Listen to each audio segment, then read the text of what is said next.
What's up? This weekend it's Fedor Emilianenko versus Ryan Bader. First of all, when I first heard this fight was going to be made a while ago, I thought immediately Star Wars. Ryan, Darth Bader, Fedor, the Last Emperor. You know, you guys have seen Star Wars, obviously. And if you haven't seen Star Wars, get the fuck off of my channel. Anyway, into the fight. How long are you gonna let Fedor fight for? You know, I know I'm kind of post Fedor era of MMA fan. I just about missed him. I think I came in when he was like losing in Strikeforce, so I didn't really get to see the pride success of him being monstrous and KOing everyone and the Kevin Randleman dropping him on his head and then Fedor comes back. So I didn't get to see all that. I just seen him losing and seen him recently, which is an old man and nothing in compared to the once amazing emperor that ruled for so long in Japan. Now,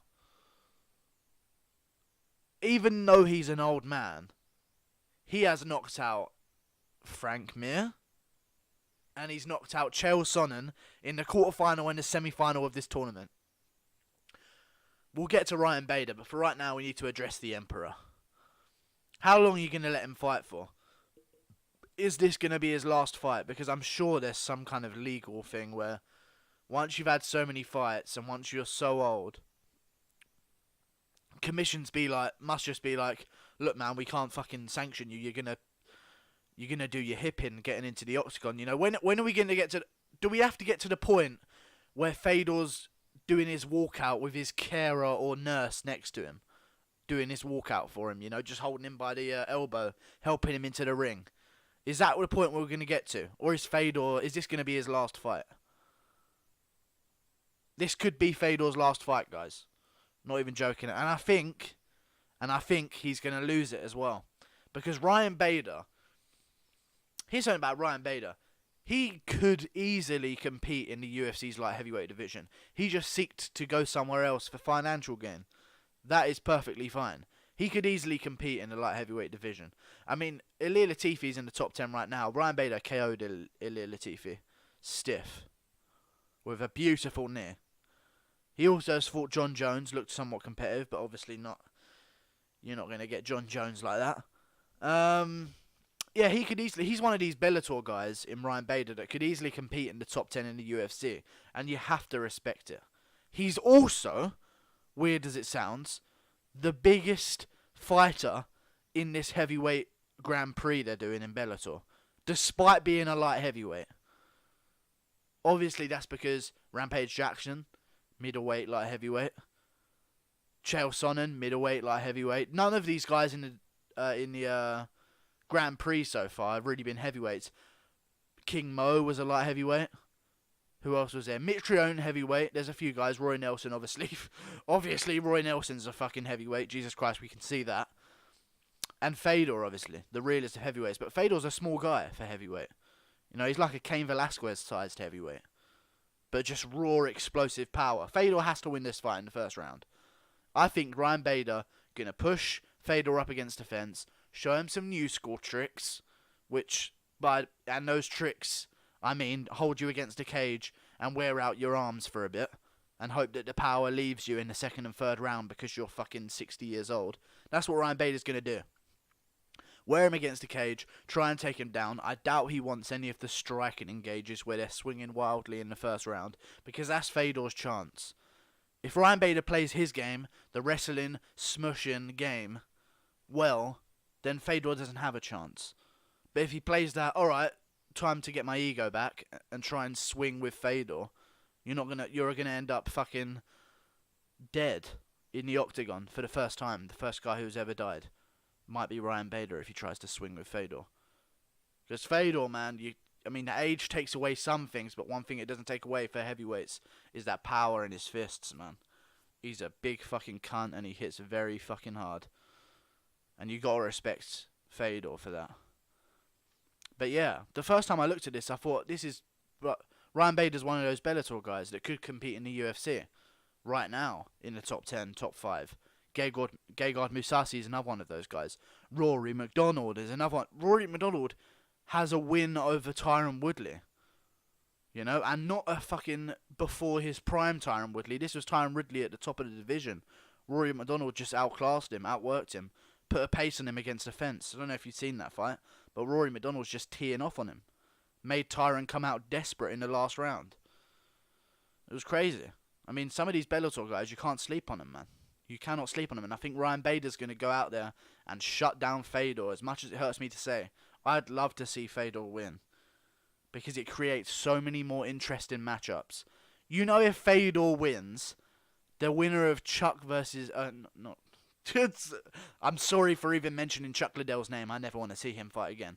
Because that old man is past his day. Even though I loved him in his prime. I loved him in his prime, but that chin... that chin said fucking goodbye.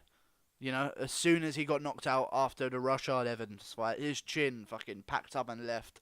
We'll see you later. The chin just didn't want to be there anymore and just left him. So, you know, that can happen. Tito Ortiz versus Chael Sonnen's happening soon. And you know, if Fedor wins, you know Chael's, or whoever wins that fight, is either going to get a rematch if it's Chael, or Tito's going to get a shot at him. You know that's what Bellator's going to do next. Bellator's about making money off of names. And if Fedor wins, Mirko Krokop is signed with Bellator, ladies and gentlemen. Understand that. That's a rematch I'd love to see. Remember, they fought in Pride ages ago. Very close fight. Fedor got the nod. I'd love to see that rematch. Just for nostalgia's sake. I don't know why I'm talking like an absolute retard today, but I'm going to try and get through it. I just know that some of the old MMA fans are going to be fucking sitting at home wanking to this fight. Just to see Fedor in his prime, you know. I hope he doesn't retire if he wins or loses. Because I like what Bellator's doing.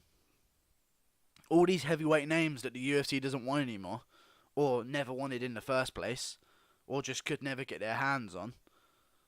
All of a sudden, Bellator's putting them on every week for all the old timers, and I'm loving it. I'm loving it. Great to see. Ryan Bader looking for that champ life. Champ life.